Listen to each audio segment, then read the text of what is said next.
Assalamualaikum warahmatullahi wabarakatuh. Perkenalkan, nama saya Kresna Agung Nugroho dari Universitas Trisakti, jurusan Teknik Sipil. Pada kesempatan kali ini, saya akan mempresentasikan hasil laporan kerja praktik online saya dengan judul metode pelaksanaan jalan rigid. Untuk topik presentasi yang saya akan bahas ada dua, yaitu tinjauan pustaka atau bab 2. Yang kedua adalah metode pelaksanaan atau bab 3. Yang pertama adalah tinjauan pustaka. Itu klasifikasi jalan. Jalan merupakan prasarana darat yang berfungsi untuk memenuhi kebutuhan pengguna jalan dalam berlalu lintas. Klasifikasi jalan ada 6. Yang pertama, berdasarkan fungsi.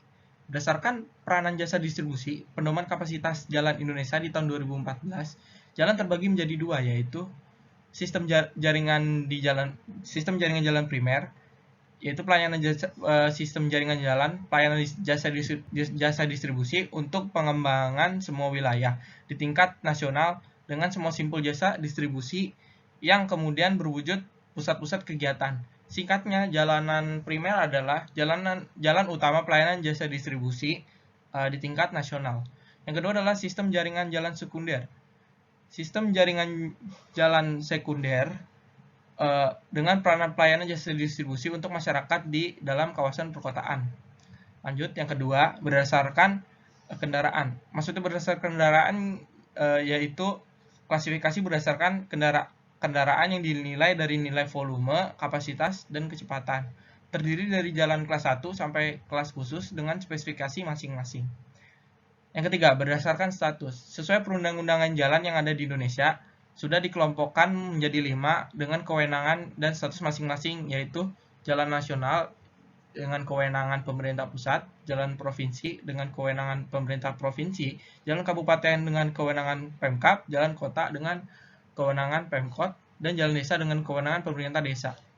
Berdasarkan kondisi medan, pengelompokan ini berdasarkan kemiringan jalan yang terdiri dari 3, yaitu medan datar, kemiringannya itu di bawah 3%, medan perbukitan dengan kemiringan 3-25%, dan medan pegunungan yang terakhir, kemiringan medan di atas 25%. Yang kelima, berdasarkan tipe jalan. Menurut manual kapasitas jalan tahun 1997, pengelompaan ini berdasarkan pembebanan lalu lintas tertentu. Tipe jalan ditunjukkan dengan potongan melintang jalan yang ditunjukkan oleh jumlah jalur dan arah pada setiap segmen jalan. Ada 4, yaitu yang pertama jalan 2 lajur 2 arah tak terbagi, jalan 4 lajur 2 arah, jalan 6 lajur 2 arah terbagi, jalan 1 arah. Yang keenam, berdasarkan spesifikasi prasarana jalan. Pengaturan kelas jalan menurut UU RI nomor 38 tahun 2004 berdasarkan spesifikasi penyediaan prasarana jalan dikelompokkan atas jalan bebas hambatan, jalan raya, jalan sedang, dan jalan kecil. Jenis perkerasan. Lapisan terletak di antara lapisan tanah dasar dan roda kendaraan yang berfungsi memberikan pelayanan pada transportasi, dan selama masa pelayanannya diharapkan tidak terjadi kerusakan yang berarti disebut dengan perkerasan jalan. Sylvia Sukirman di tahun 2003.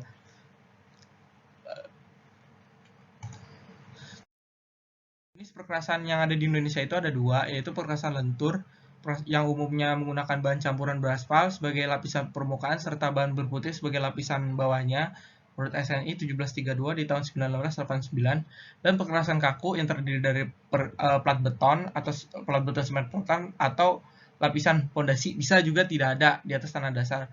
Perkerasan beton yang kaku dan memiliki modulus elastisitas yang tinggi akan mendistribusikan beban terhadap bidang area tanah yang cukup luas, sehingga kapasitas struktur perkerasan berasal dari plat beton itu sendiri. Ari Suryawan di tahun 2009. Ini adalah perbandingan dari 2 struktur perkerasan, yaitu perkerasan fleksibel yang terdiri dari 4 lapis, yaitu lapis permukaan, lapis pondasi atas, lapis pondasi bawah, dan tanah dasar.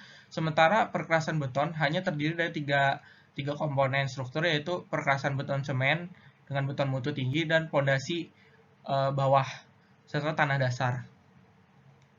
Pada umumnya perkerasan lentur itu sangat bergantung pada daya dukung dan kapasitas tanah. Karena jika kapasitas tanahnya itu rendah atau daya dukung tanah itu rendah, maka lapis permukaan atau perkerasan fleksibel itu mudah sekali hancur.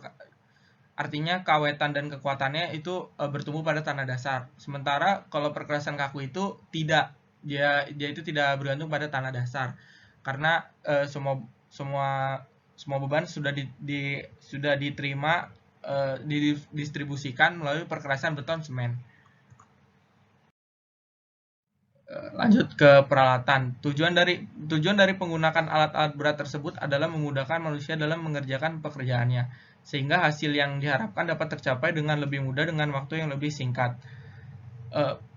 Perumahan Hadi di tahun 1985. Untuk alat berat sendiri, yang pertama ada nomor 1 itu dump truck ya, pengangkut material, pasir, tanah, dan sebagainya. Kedua ada motor grader, dia itu untuk perata bentuk tanah, karena di perkerasan beton ini tanahnya harus benar-benar rata.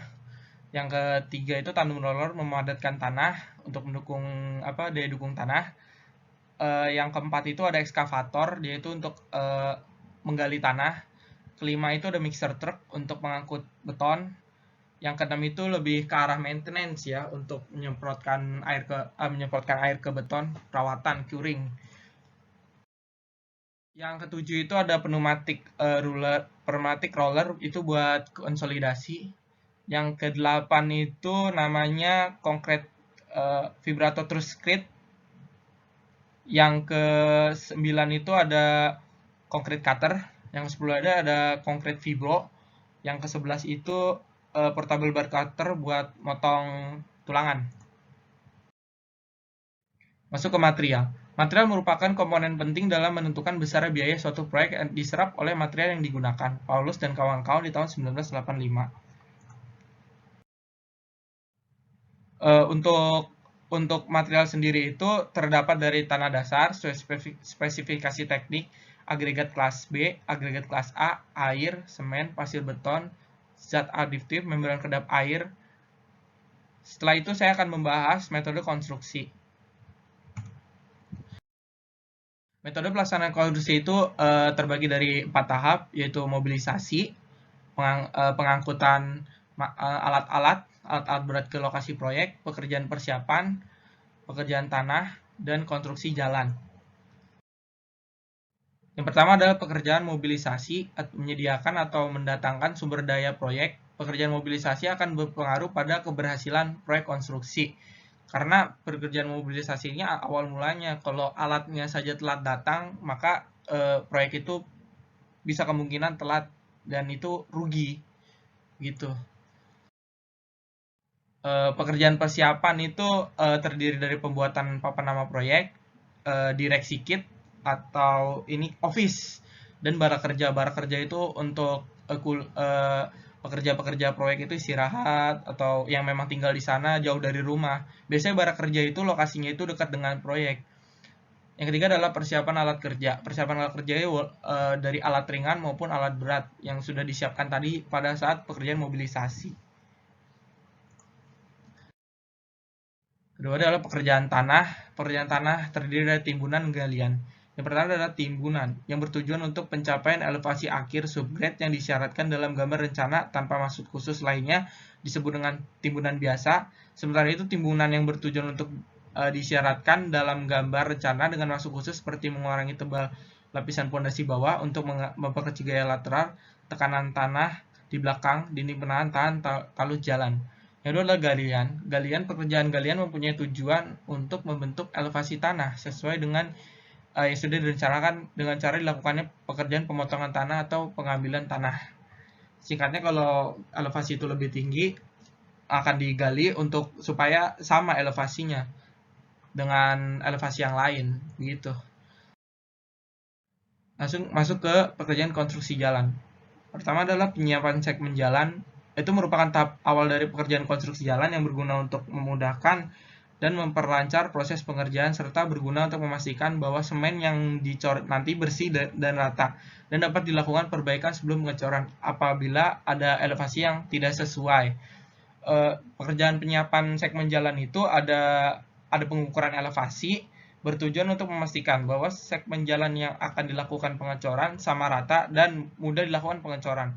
Yang kedua adalah pemasangan patok. Di dalam penyiapan segmen jalan ini, pemasangan patok cor itu berguna untuk sebagai tanda lebar jalan dan yang akan dikerjakan sekaligus tempat bertumbuh papan backisting. Yang ketiga adalah pemasangan backisting. Pemasangan backisting berperan sebagai cetakan untuk menahan beton sementara pada saat pengecoran. Pengecoran biasanya menggunakan papan backisting yang mempunyai tebal 10 mm dengan lebar itu menyesuaikan ya. Yang keempat adalah perakitan besi tulangan. Perakitan besi tulangan itu pekerjaan yang termasuk dengan menjadikan batang-batang besi itu menjadi rangka yang meliputi pekerjaan pemotongan dan pembengkokan. Dalam prosesnya, besi polos atau besi uler sepanjang 12 meter itu dipotong-potong menjadi ukuran yang diinginkan, lalu dibengkokkan dan dirakit menjadi rangka. Pemasangan bone breaker. Tujuan pemasangan bone breaker adalah sebagai alas cor beton agar menahan air semen supaya tidak merembes ke dalam tanah dan tanah itu tidak ada kontak dengan beton segar. Namun lapisan ini juga punya kekurangan ya karena rawan sobek. Jadi harus hati-hati. Pemasangan tulangan. Pemasangan tulangan itu dilakukan dengan sangat hati-hati karena seperti yang saya bilang tadi itu akan berpotensi menyobek bone breaker.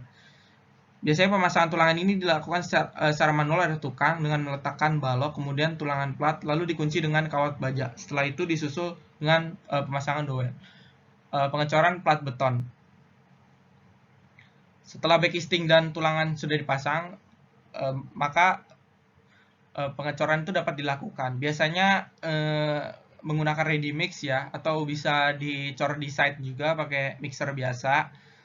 Untuk mutunya pada proyek ini itu 15 MPa, namun di katalog itu cuma ada 14,5. Oleh karena itu pemilihan katalog itu masuk ke 18,68 MPa. Pekerjaan finishing itu bagian paling terakhir dan ada beberapa pekerjaan finishing, yaitu perataan beton. Perataan beton itu dilakukan setelah campuran beton segar padat memenuhi seluruh segmen plat beton. Perataan beton menggunakan scraper beton yang terbuat dari kayu biasanya ya.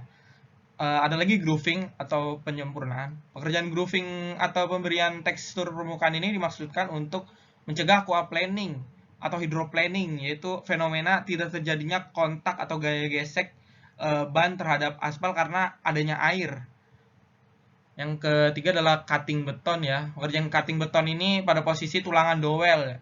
Pemotongan dilakukan saat beton masih cukup lunak atau belum terlalu keras, berumur 12-18 jam. Tujuan pemotongan ini adalah memberi celah untuk cairan pengisi yaitu aspal cair. Yang ketiga itu pengaplikasian joint sealant atau lapis pengikat ya. Ini biasanya bahannya itu aspal cair. Lapis pengikat ini diaplikasikan pada seluruh pekerjaan segmen plat beton selesai. Lapisan ini dituang secara perlahan pada gap atau celah beton yang sudah terpotong. Terima kasih. Wabillahi taufiq wal hidayah. Wassalamualaikum warahmatullahi wabarakatuh.